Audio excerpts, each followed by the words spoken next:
One of the questions I get a lot from newbies is, should I fix and flip as a real estate investor or should I buy and hold as a real estate investor?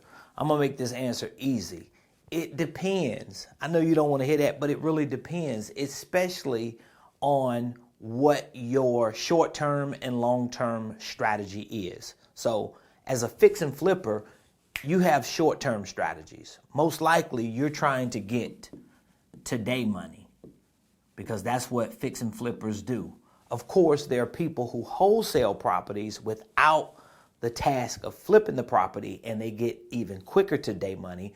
But if you're a real estate investor like I am, you're a end buyer real estate investor and not necessarily a wholesaler, even though I will wholesale if I need to, but I'm primarily going into the game as a real estate investor, as an end buyer, to either fix and flip or buy and hold. And again, it depends. Of course, it depends on, do you need today money, and are you willing to wait for tomorrow money? Now, I want to break this down a little bit further because I'm a creative real estate investor. So what that means is primarily most of, if not all of the deals that I'm looking at, I want to acquire those properties subject to the existing mortgage. I do not want to go get a new mortgage from my lender. I do not want to go through the hassle of having to come up with more cash than I need, credit that I might not have, credentials that I might not have. I want to eliminate that process, and I want to look for properties, preferably pre-foreclosure or distressed properties, where the owner slash seller needs urgent help. They need a strategic or creative solution so that they can move forward into the next chapter of their life. And in return, I can acquire that property subject to the existing loan. Of course, I have to pay arrears. I have to reinstate the loan. I have to go through that creative process, but it's still, in my estimation, much more easier than it is to go the conventional or the traditional way. Now, with that being said, as a creative real estate investor, most people have a certain train of thought or school of thought when it comes to these two. Like, for example, for me, my first school of thought is fix and flip. Why? Because I want today moolah, baby. I want to make that money today and I want to keep it moving unless I have to buy and hold, or unless a part of my tomorrow money long-term strategy is to hold this particular property. But because I have a certain short-term and long-term goal, I have short-term and long-term strategies, it's easier for me to be okay fixing and flipping, because I know when I need to pull the trigger on the tomorrow money, the buy and hold, I can do it. I hope I answered the question for you. If you've ever asked yourself that question, what type of real estate investor should I be? It really depends. And I would say, just be a real estate investor. Just get in the game.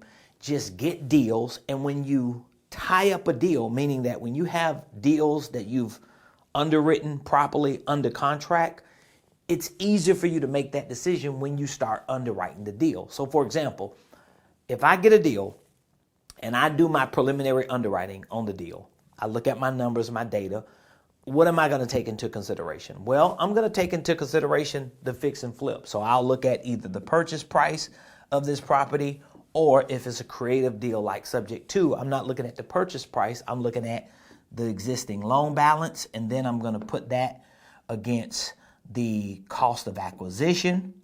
And if it's a fix and flip, I'm going to also look at my cost of disposition based on the ARV of the property, or what I can sell it for in the event I fixed it and flipped it. Now, if I lost you on this, it's only because you're probably not a member of our Millionaire Mentorship Program, and you probably don't have access to our underwriting worksheet, our weekly coaching calls, our bi-weekly real estate meetups, where we go through these scenarios over and over again using calculators, doing math, so that you can become an expert at underwriting deals. So let me reverse it, rewind it, explain to you again. If I'm underwriting a deal that I am thinking about putting under contract, or if I have it under contract, but I'm going to do this before, when I look at the fix and flip for today money, I'm going to look at either the purchase price or the loan balance if it's a creative subject to deal. I'm going to also look at what are the costs of acquisition. How much is it going to cost for me to actually acquire the property? But because I'm thinking about flipping it, I'm going to look at my cost of disposition. There are certain costs I'm going to have if I want to sell it. And I'm only going to sell it based on the ARV. What's the after repair value? How much can I list it? All right. And then I'll deduct my cost of disposition. I'll deduct my cost of acquisition based on the loan balance or the purchase price to see what is that difference that I will net if I fixed it and flipped it. Well, I'm going to do the same thing with the buy and hold side of my underwriting. I'm going to look at, of course, my purchase price or my loan balance. But because this is a buy and hold potentially, I'm also going to look at my cost of acquisition, my cost of disposition, because my disposition still has costs. I'm not selling it, but I'm renting it. So I have operating expenses, management fees. I have other things that I have to consider, but it's not going to be based on the ARV. It's going to be based on the gross rent value. How much can I rent it for based on here? I forgot to put my PITI. I didn't add that. I need to know what my principal, my interest, my taxes, and my insurance are. So if I purchase the property outright, I'm gonna have my own mortgage. If I take over somebody else's existing loan, yes, I'm gonna have a loan balance, but I'm also gonna have a mortgage payment that they're already paying. And I need to look at how much can I rent it for.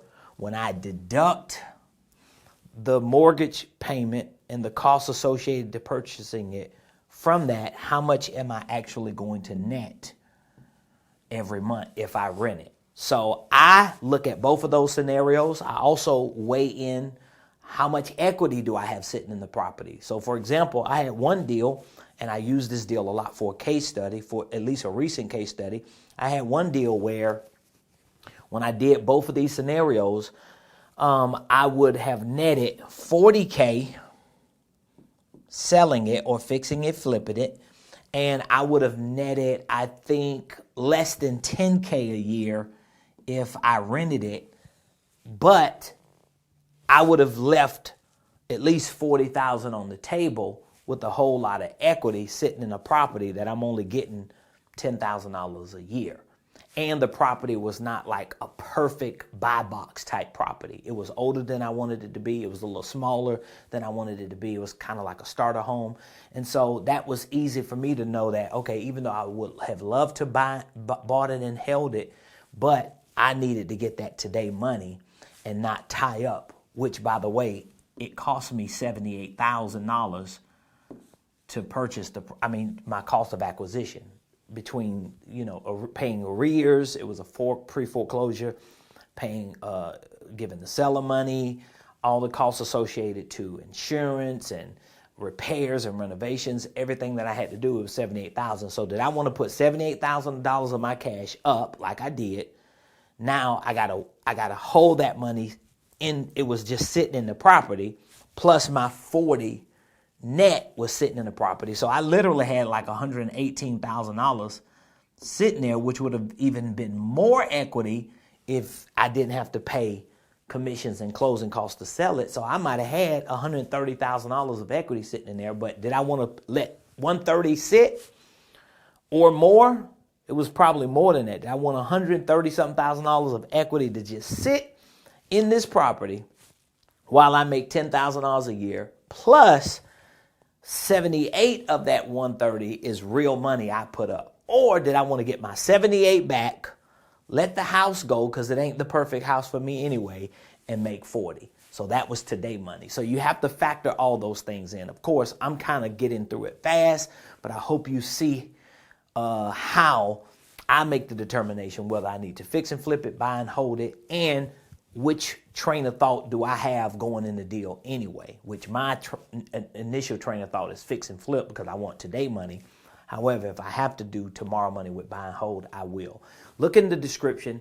I have a link if you have any questions, if you need access to our worksheets, our workshops, if you would like to join me here in Metro Atlanta and Buckhead for one of our bi-weekly meetups where we sit down and we go over these scenarios, we pull lists, we underwrite deals, we role play, we make calls, we help each other make money in real estate. We have a mentorship program that's absolutely amazing. You can text the word mentor to 678-276-8253. Screenshot the number, text it. My team and I will be more than happy to answer any questions. There's no commitment, even if you text. We just want to give you access to information, give you direction, and at least allow you the opportunity to see that there is a community available to help you take your real estate investing to the next level. All right, to the next video. Leave a comment. Let me know what you think about what we talked about today, and where are you on this spectrum? Are you the fix and flipper? Are you the buy and holder? Or are you a little bit of both? I'll see you on the other side.